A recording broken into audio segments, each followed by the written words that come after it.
A thread by Carlos Osuita. Never heard of Josh Kraushaar. Probably because he's such a shitty reporter. Here's his breathless news on President Trump. Josh Kraushaar tweets, in response to a Bloomberg article, Trump pulls Florida ads as cash poor campaign enters final week. This makes no sense unless you're out of cash. Trump campaign spending on Minnesota, but pulling out of Florida. Guess what? Fake news. From FoxNews.com, Bloomberg News issues correction after falsely reporting that Trump campaign has pulled advertising out of Florida. Hey, Josh, we caught them all. Therefore, send not to know for whom the bell tolls. It tolls for thee. John Donne. All you fine folks don't hear the Trump bell tolling. Here's the problem. Your masters are on another planet when it comes to Americans. We reject maskism, and we know that the recent drop in the stock market is because of Democrat lockdowns.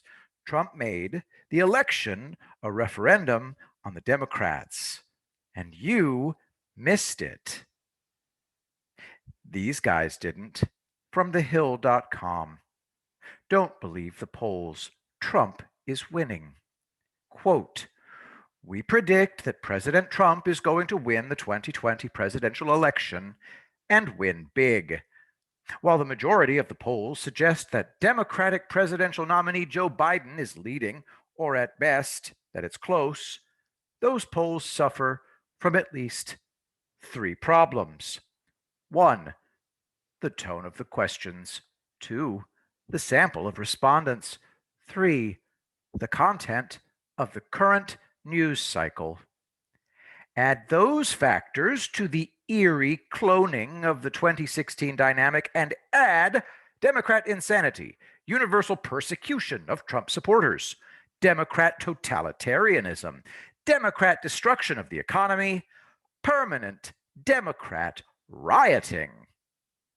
The final factors are the senile Democrat candidate and his absolutely repulsive running mate. Biden promises a total destruction of the economy and a capitulation to China and Iran. Harris promises retribution against Trump supporters. And this year, the new hotness is the proposed abolition of an entire race, the majority race, in fact. Find me a Republican president who has made inroads like this. Link in the thread. LGBTQ Latino for Trump. Your thoughts? A gay pride Gadsden flag. That's the flag with the snake and don't tread on me. Wait, I thought only toothless redneck racists flew the Gadsden flag. Sorry, pal. This is West Hollywood. Red-blooded Americans. Trump supporters. Our tent is gigantic. All are welcome. No purity tests here. Speak however you want. We'll disagree on some issues and work out a compromise. We need differing opinions. We need to hear from every possible demographic so that we can craft the best possible party. What we ask is simple. Don't tread on me. And that includes everybody. If VP Pence needs time off at the end of his 2 terms as co-president, I want Richard Grenell, a plain-spoken fighter, a true patriot. And that reminds me, Grenell says that he and his partner have become close, personal friends of Mike and Karen Pence. That's Matt Lachey holding the Bible as Pence swears in Grenell as ambassador to Germany. Remember how Pence said that he attends no social functions without his wife Karen, and he's never alone with another woman? Remember how people mocked him? Guess who was never vulnerable to blackmail by the Chinese? The guy smart enough to always have his wife by his side. I told you before that drug cocktails can produce conscious sedation, a state in which you can be directed to take part in blackmail worthy activities. How do you avoid that?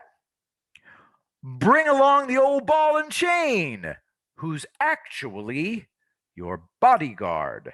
This is a ball and chain. Link in the thread, it's a weapon. Picture of a stick with a chain at the end of it and a ball. You could hit somebody with it. It's used to crack your skull. My guess is that Karen Pence has cracked a few skulls in her time, as has Pence. Identity politics is a loser's game. What's happening now is that the floodgates have opened. People formerly trapped by their identity are now free, and they didn't have to change. Don't tread on me. I wouldn't dream of it. Be who you are. And if you happen to vote for Trump, that's a bonus for me. What I want most is your liberty and pursuit of happiness. I will be the greatest president that God ever created.